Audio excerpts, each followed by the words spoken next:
వానాకాలం రైతు భరోసా లేనట్టే. రేవంత్ సర్కార్ మరో మోసం.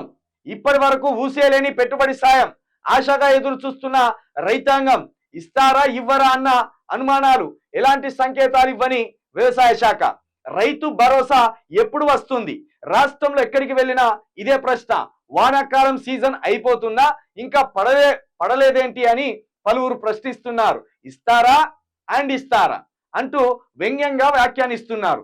రాష్ట్రంలో కాంగ్రెస్ సర్కార్ కొలువు తీరడానికి కారణమైన కీలకమైన హామీల్లో రైతు భరోసా ఒకటి. గత బీఆర్ఎస్ ప్రభుత్వం ఇచ్చిన 10,000 కంటే తాము అధికారంలోకి రాగానే ఏడాదికి 15,000 ఇస్తామని ప్రకటించారు. రైతులను నమ్మి కాంగ్రెస్ పార్టీకి మద్దతుగా నిలిచి అధికారంలోకి తీసుకొచ్చారు. రైతులను నమ్మి కాదు, రైతులు నమ్మి కాంగ్రెస్ పార్టీకి మద్దతుగా నిలిచి అధికారంలోకి తీసుకొచ్చారు. అయితే కాంగ్రెస్ నమ్మక ద్రోహానికి పాల్పడింది. డిసెంబర్లో అధికార పీఠంపై కూర్చున్న ఇప్పటికి 9 నెలలు కావస్తున్నా ఇచ్చిన హామీలను నిలబెట్టుకోలేకపోయింది రేవంత్ సర్కార్. యాసంగి సీజన్లో రైతు భరోసాకు బదులు రైతు బంధు మాత్రమే ఇచ్చింది. గతంలో మాదిరిగా రైతు బంధుకి కింద 5,000 మాత్రమే అందజేసింది. దీంతో వానాకాలం సీజన్ నుంచి అయినా రైతు భరోసా వస్తుందని రైతులు ఆశిస్తున్నారు. ఇక ఒడిచినట్టే, ఇది కూడా ఒడిచినట్టే. ఇందుకే సాక్ష్యం చూడుర్రి మీరుగా. ఏమన్నాడు ఈయన పెద్ద మనిషి ఏమన్నాడు? 6 గ్యారంటీలు ఉన్నాయి. ఈ 6 గ్యారంటీల్లో మొదటి గ్యారంటీ ఏదైనా ఇగో ఇదే. 6 గ్యారంటీల్లో మొదటి అంశమే రైతు భరోసా. ప్రతి ఏటా రైతులకు, కౌలు రైతులకు ఎకరానికి 15,000, వ్యవసాయ కూలీలకు 12,000, వరి పంటకు కింటాలకు 500 బోనస్. 6 గ్యారంటీలలో మొదటి హామీలో 3 అంశాల్లో రేవంత్ రెడ్డి ఫెయిల్ అయిపోయాడు. డిసెంబర్లో ఆయన గద్దెనెక్కాడు. మరి డిసెంబర్లో గద్దెనెక్కితే జూన్కు సంబంధించిన రైతు భరోసా ఇవ్వాలి కదా. రైతు భరోసాకు బదులు రైతు బంద్ వేసిండు. అది కూడా ఎంతోమందికి వేసిండు? 30-25 లక్షల మందికి వేసిండు. ఇంకా 70 లక్షల మందికి ఎగగొట్టిండు. అది అట్లా పోయింది, అది మాసిపోయింది. ఇప్పుడు మళ్ళా వచ్చింది. మళ్ళా అక్టోబర్ సీజన్ రాబోతున్నది.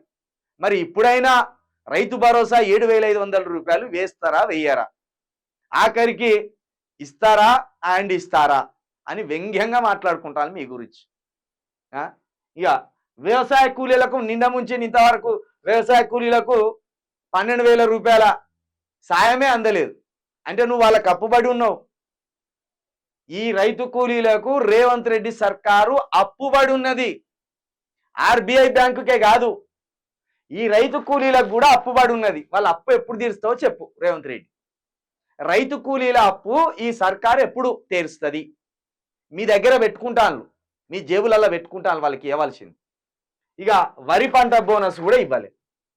ఇది ఈ రకంగా రైతులను నిండా ముంచేసింది. వానాకాలం సీజను భరోసా ఉన్నదా లేదా?